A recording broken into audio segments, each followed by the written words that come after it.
Hey guys, today we're reviewing Harry Potter and the Chamber of Secrets on the Nintendo Gamecube. Now usually when you take a popular film and turn it into a game, you end up with something unfathomably terrible.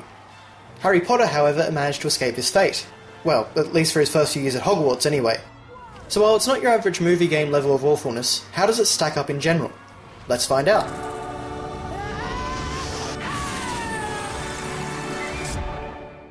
So in Chamber of Secrets, you take control of Harry Potter in his second year of Hogwarts. Story-wise, the game hits most of the key points from the film, but there are a ton of gaps. If you've never read the book or seen the movie, you might find the narrative a bit hard to follow. It's pretty obvious that the developers just wanted to focus on the gameplay. Personally, I don't have a problem with this, but I imagine that some Harry Potter fans won't like this aspect of the game. Chamber of Secrets takes a lot of its cues from The Legend of Zelda Ocarina of Time.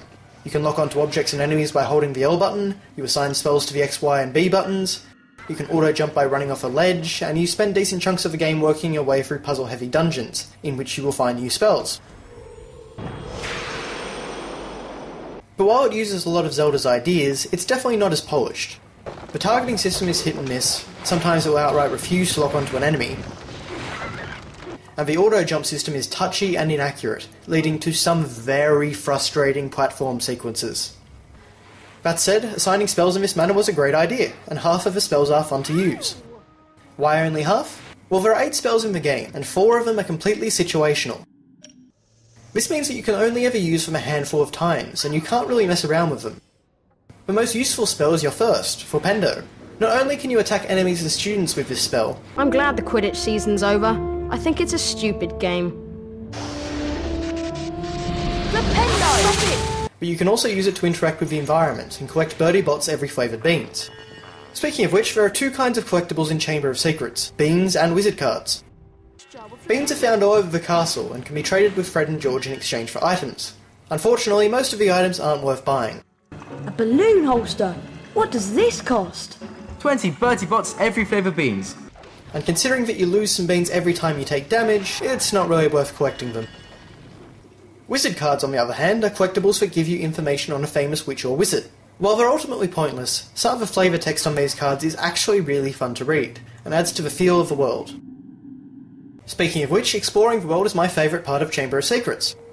Running around Diagon Alley is great, and exploring both the outside and inside of Hogwarts is a fantastic experience for fans of the series. Once you're given your broomstick, you are actually free to fly around the castle grounds as you please. There are no limits. This level of freedom definitely helps to alleviate the feeling of linearity present in what is otherwise a fairly straightforward game. But your broomstick isn't just used for exploration. Quidditch is an important part of the game, and while it's very contrived, you're just trying to fly through rings to build up a boost meter, it can be a ton of fun, and is definitely one of the highlights of the game.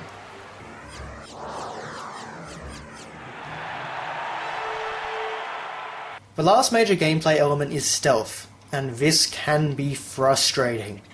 My biggest problem was with the camera. It shifts to an overhead view that manages to be both useless and detrimental as you try and sneak around Hogwarts. These sections don't usually last very long, but they are definitely the lowest point of the game.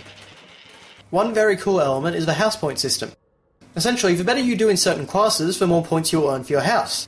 At the end of the game, all the house points are tallied up, and if you've done well enough, then you'll earn a House Cup trophy. It doesn't change anything except for the final cutscene, but it's a great way to incorporate a mechanic from the film into the game. Visually, Chamber of Secrets is just okay. Definitely not bad, but nothing special either. The game does have its moments, and it does do a good job of lighting and reflections. Sadly, the presentation is inconsistent.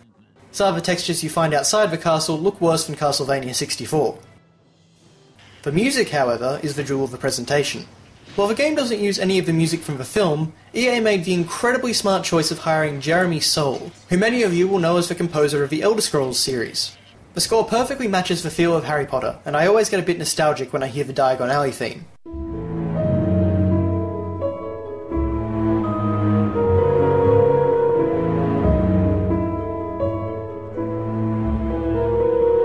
The sound design is let down a bit by the voice acting. It's not terrible, but... Well, I'm not sure, Ron. I've been with the Dursleys so much this summer, I'm a little rusty. It's not good either. So is it worth visiting the Chamber of Secrets? Well, as far as movie games go, it's definitely above average. There's a lot of variety in the gameplay, and despite not conveying the story very well, it does do a good job of putting you into the world of Harry Potter. It's definitely got a lot of flaws, but there's nothing that completely derails the experience, and even the worst elements like the stealth sequences don't stick around for too long. If you're a fan of Harry Potter, then you'll probably enjoy Chamber of Secrets. If not, as long as you still like action-adventure games in the vein of Zelda, I'm sure you'll still get some fun out of a 5 to 6 hour story. Harry Potter and the Chamber of Secrets gets a 6.5 out of 10.